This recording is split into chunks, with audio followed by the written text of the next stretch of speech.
The Redwoods, a cathedral of living wood that stands in defiance of time itself, have a stillness that is both breathtaking and profoundly unsettling.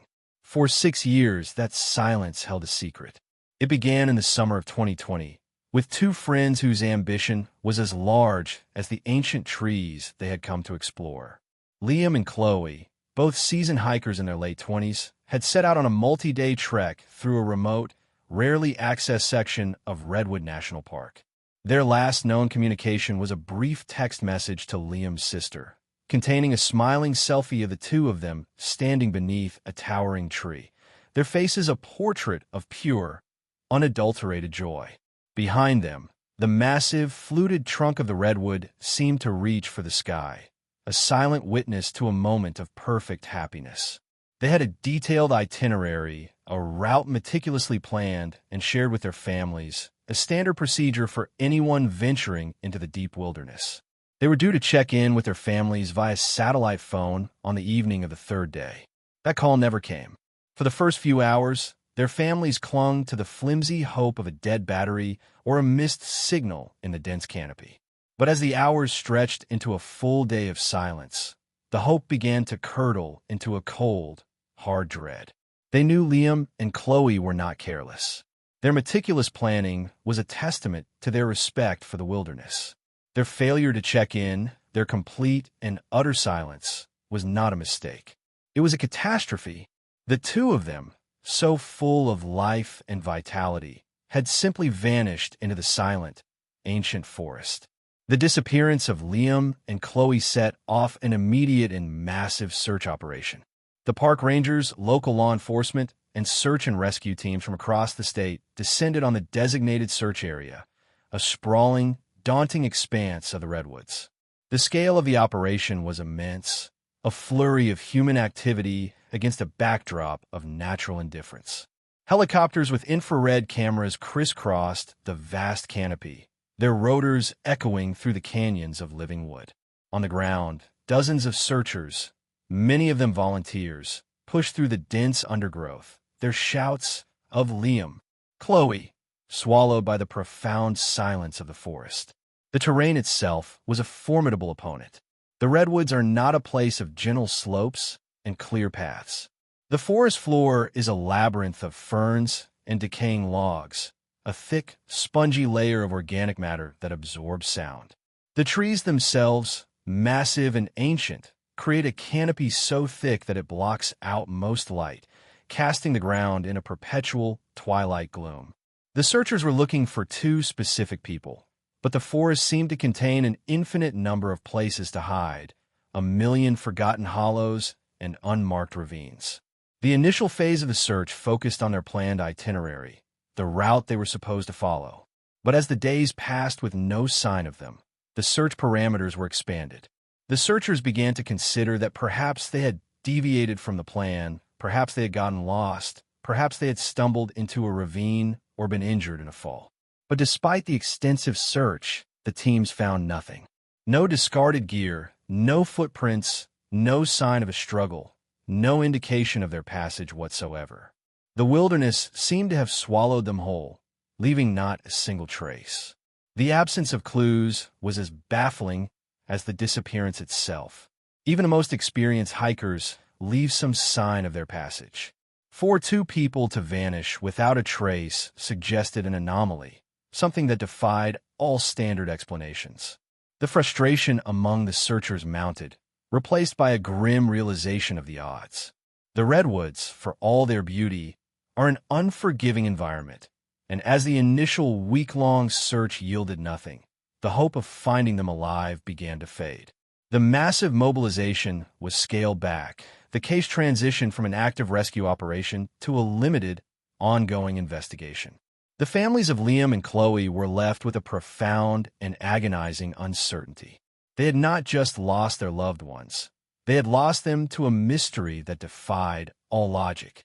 They were left with a haunting question, a silent torment that would echo in the years to come. What happened to them? The redwoods, so majestic and so beautiful, had taken their secret with them, and for a long time, it seemed that they would never give it back. The initial search for Liam and Chloe had ended with an unnerving silence, but for Detective Elena Ramirez of the local sheriff's office, the case never truly went cold. For her, it was a constant, low-level hum of unresolved tension. The case files, thick with reports and maps and interviews that led to nowhere, sat on her desk, a grim reminder of a failure she could not shake. For 6 months, the silence remained unbroken. The search was officially called off, the park rangers and volunteers were demobilized, and the case was reclassified as a missing persons case with no leads. The public memory of the event began to fade, replaced by the next news cycle, the next tragedy.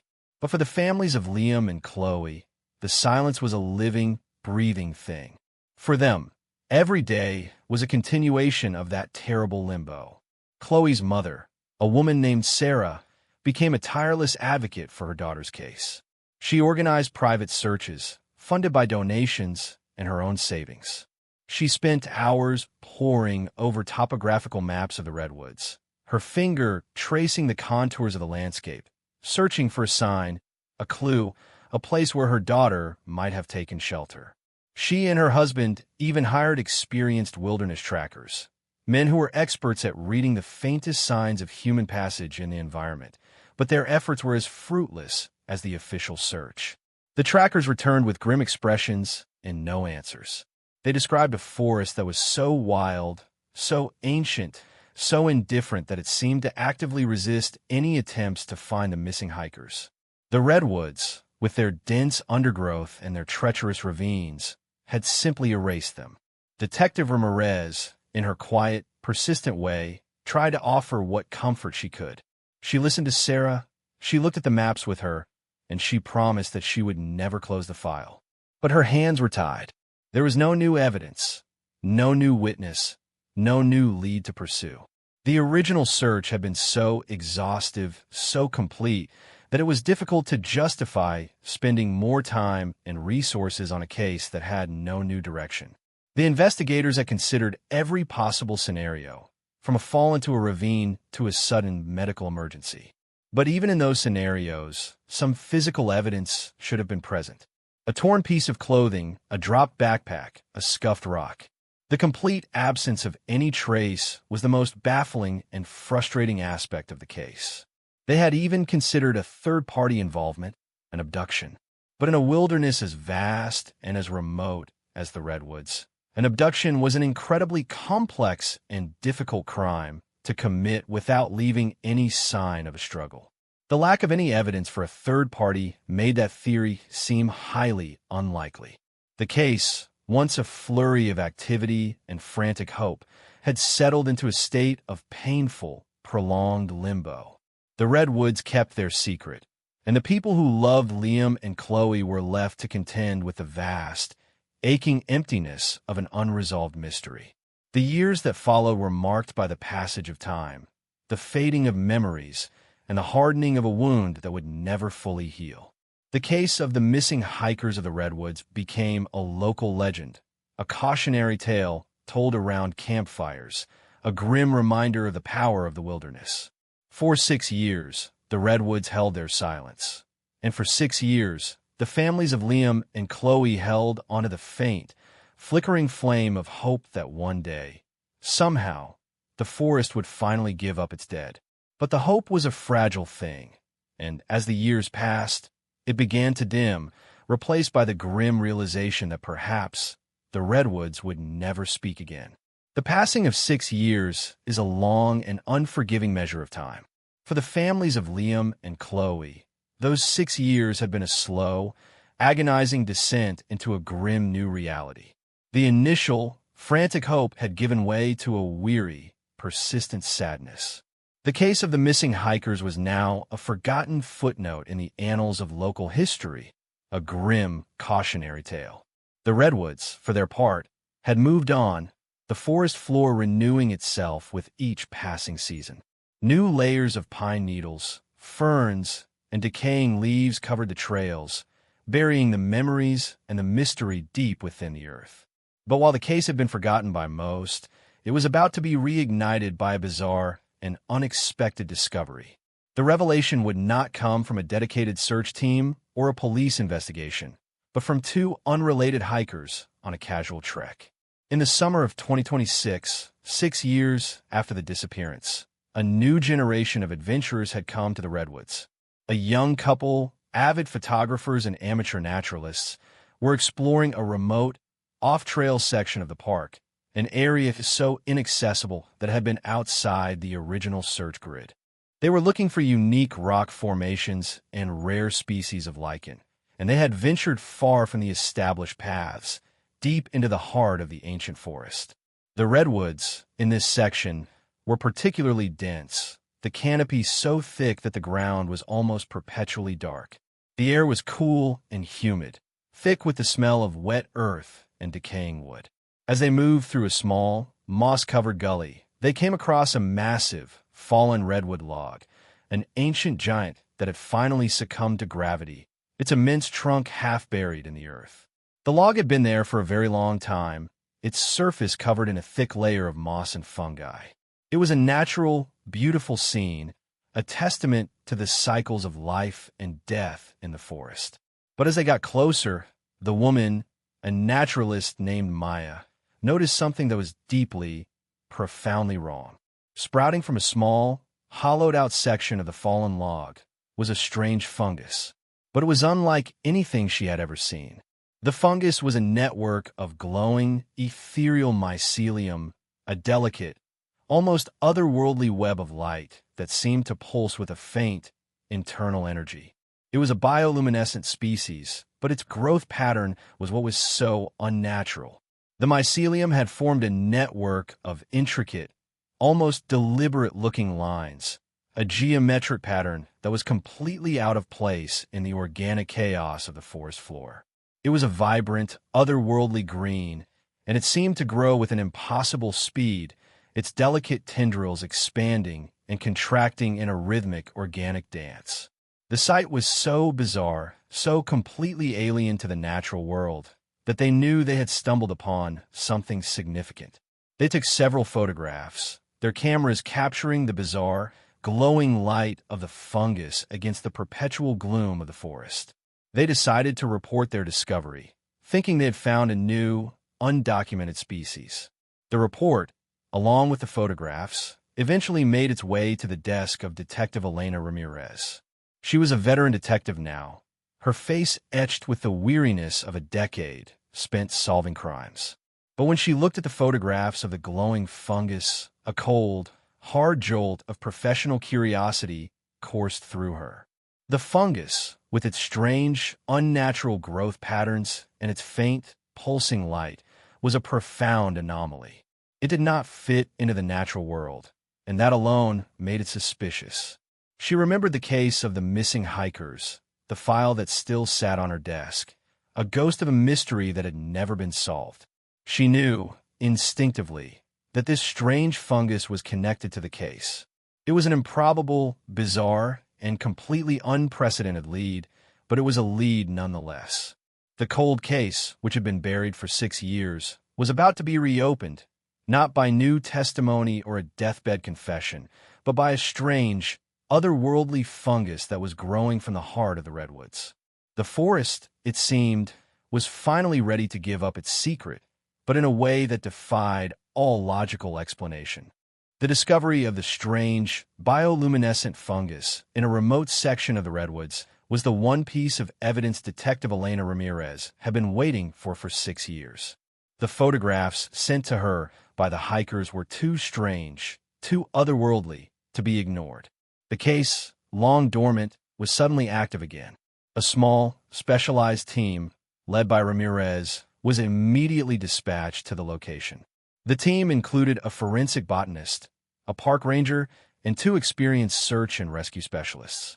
The journey to the remote gully was arduous, and when they arrived, they found the scene exactly as the hikers had described it. The massive fallen redwood log, half buried in the earth, a monument to time and decay. And sprouting from a small, hollowed-out section of the log was the strange, glowing fungus. It was a bizarre, surreal scene, the green, ethereal light of the mycelium pulsing in the deep gloom of the forest. The forensic botanist, a man named Dr. Alastair Finch, was immediately intrigued. He had never seen anything like it. He carefully collected samples, placing them in sterile containers, and secured the scene, placing markers around the log and the gully to ensure that the integrity of the scene was not compromised. But as they were documenting the scene, the park ranger, a woman with a deep knowledge of the forest, pointed out something that the hikers had missed. The fungus, which seemed to be growing from the heart of the log, was not feeding on the wood itself. It is feeding on something else. A small section of the wood around the fungal growth was discolored and soft, but the fungus was growing with an impossible vitality, a strength that defied its natural environment. Dr. Finch, with a sudden flash of insight, realized that the fungus was not a new species of fungi. It was a new, aggressive, and highly specialized species of mycelium. It was a biological oddity, a life form that was consuming something other than the decaying wood of the log. It was a biosignature of a different, more recent, and more specific organic matter. The discovery was a bombshell, a profound and shocking revelation that would completely upend the narrative of the case. The team carefully excavated the hollowed-out section of the log, a painstaking process that took several hours. As they worked, they discovered that the fungus had completely consumed a large portion of the hollowed-out section of the log, creating a bizarre, glowing tunnel of light that burrowed deep into the earth. It was a grim and unsettling discovery, a testament to the power of a natural process to erase and reshape a crime scene. But as they worked, they discovered that the fungus had not completely erased its food source. A small piece of what looked like a tattered piece of nylon was still visible, a small, faded remnant of a backpack or a tent, its colors bleached and worn. The material was a specific, durable type of fabric, the kind of fabric used in high-end camping gear. This was the first link, a tangible, physical connection to the missing hikers, a link that had been hidden for 6 years beneath the earth and the heart of a bizarre biological process. The case, long cold, had just gotten a new piece of evidence, a piece of evidence so specific and so unprecedented that it would completely change the course of the investigation. The Redwoods, it seemed, had not swallowed their secret after all. They had simply buried it, and a strange, otherworldly fungus was the only thing that had a key. The team, their hearts pounding with a renewed sense of purpose and a fresh sense of dread, continued their excavation, their movements slow and deliberate, their every action a testament to the profound gravity of the moment. The truth, long buried, was about to be revealed, and the Redwoods were about to give up their dead. The discovery of the tattered piece of nylon fabric and the strange, bioluminescent fungus that had consumed it was the first concrete lead in the Liam and Chloe case in 6 years. Dr. Finch and his team carefully transported the evidence to a state-of-the-art forensic lab, a place where science and a desire for justice would collide. The first priority was to analyze the fungus. Dr. Finch, with a profound sense of scientific curiosity and a grim sense of professional duty, began a deep dive into the biology of the organism. He discovered that the fungus was an undiscovered species of bioluminescent mycelium, a fast-growing, highly aggressive life form that was feeding on a specific compound found in the nylon fabric. This compound, a petroleum-based substance, was a component of the durable, high-end camping gear used by serious hikers. It was an incredibly specific link, a biological fingerprint that pointed directly to the missing hikers. But the most shocking and profound discovery was yet to come. As he was analyzing the fungal network, Dr. Finch noticed something that sent a cold shiver down his spine. The mycelium, which was growing in an intricate and otherworldly pattern, had absorbed a small amount of human DNA. The DNA was not just a passing trace, a contamination from the hikers who had found it. It was a consistent, pervasive signature, a biological imprint woven into the very fabric of the fungus. He carefully extracted the DNA, a painstaking and delicate process that took several days, and ran it through a national forensic database. The results came back within hours. The DNA matched Liam. The confirmation was a bombshell, a profound and horrifying revelation that sent a wave of shock through the investigative team. The news was delivered to Detective Ramirez, who immediately notified the families. The conversation was difficult, a mix of profound grief and a new, terrible certainty.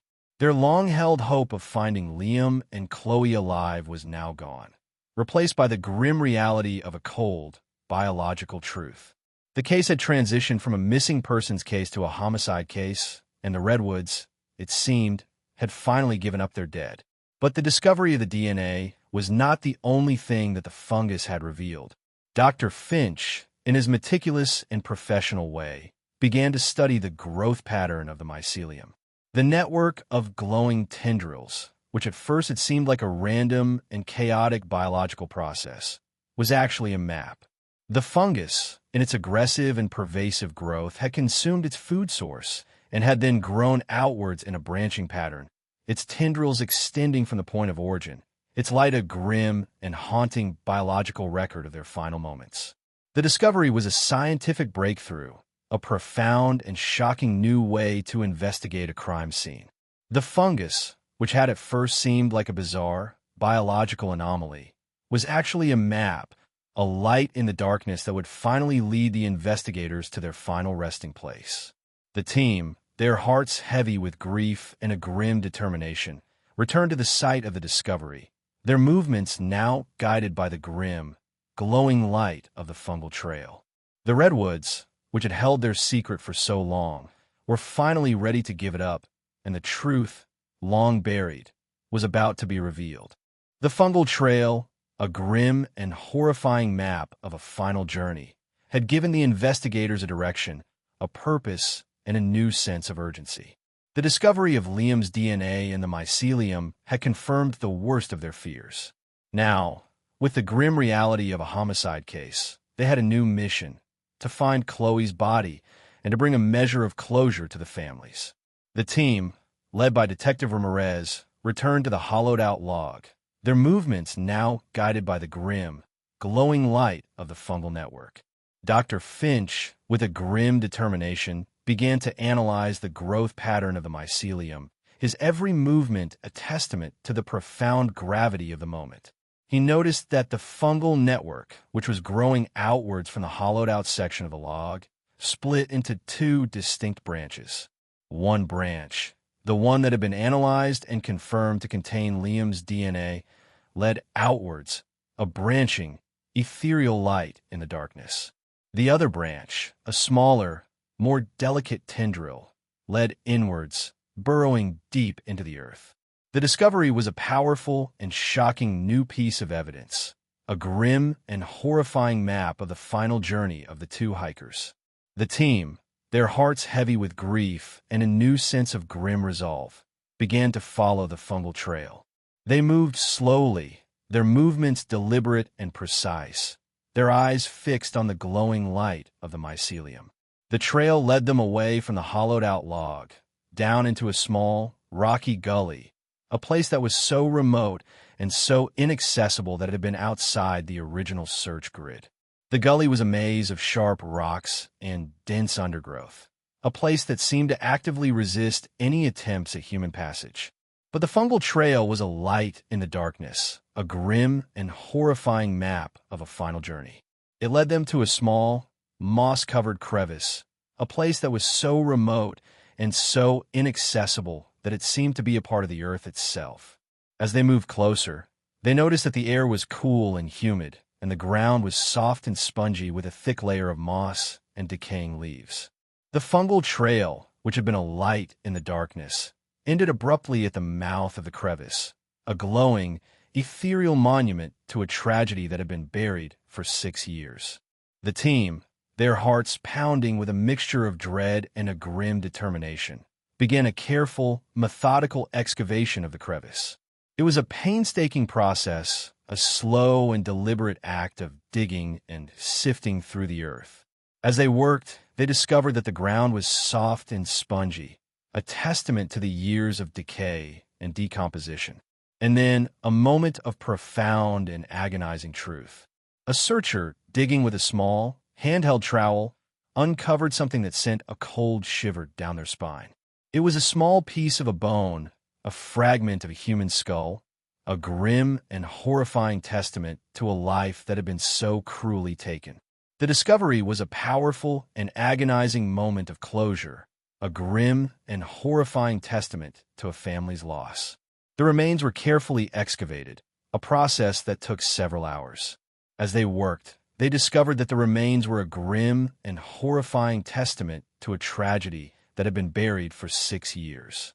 The remains were later identified as Liam and Chloe, their bodies found together, a grim and horrifying testament to a love that had been so cruelly taken. The investigation, which had once been a story of a town's grief and a family's loss, was now a grim and horrifying testament to the power of nature to both conceal and reveal. The tragic story of Liam and Chloe became a cautionary tale with a new, scientific twist. Their disappearance, which had once been a grim testament to the unforgiving nature of the wilderness, was now a grim and horrifying testament to the power of science to both conceal and reveal. The discovery of Mycolux lucus, the light-bearing fungus, had not only solved the case, but it had also led to a new and profound understanding of the natural world. The fungus, which had once seemed like a bizarre, otherworldly light in the darkness, was now a symbol of hope, a grim and horrifying testament to the power of nature to both conceal and reveal. But for Detective Elena Ramirez, the fungus was not a scientific marvel.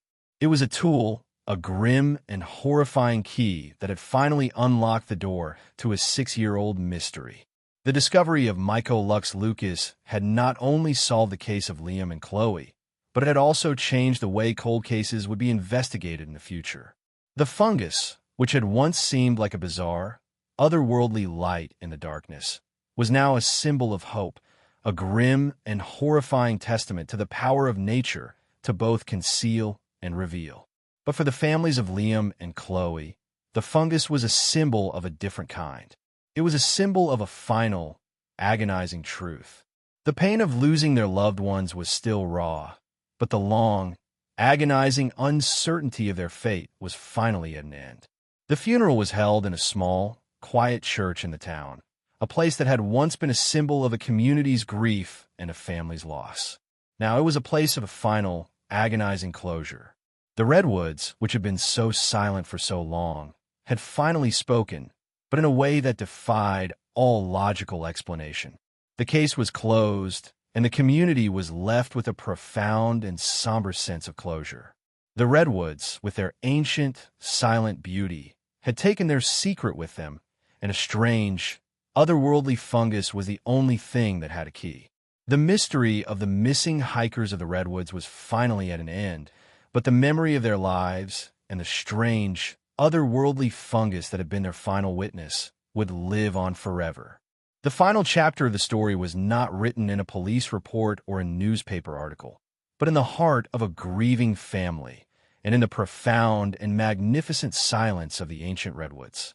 The story of Liam and Chloe, a story of two lives that were so full of promise, would live on forever, a grim and horrifying testament to the power of nature to both conceal and reveal.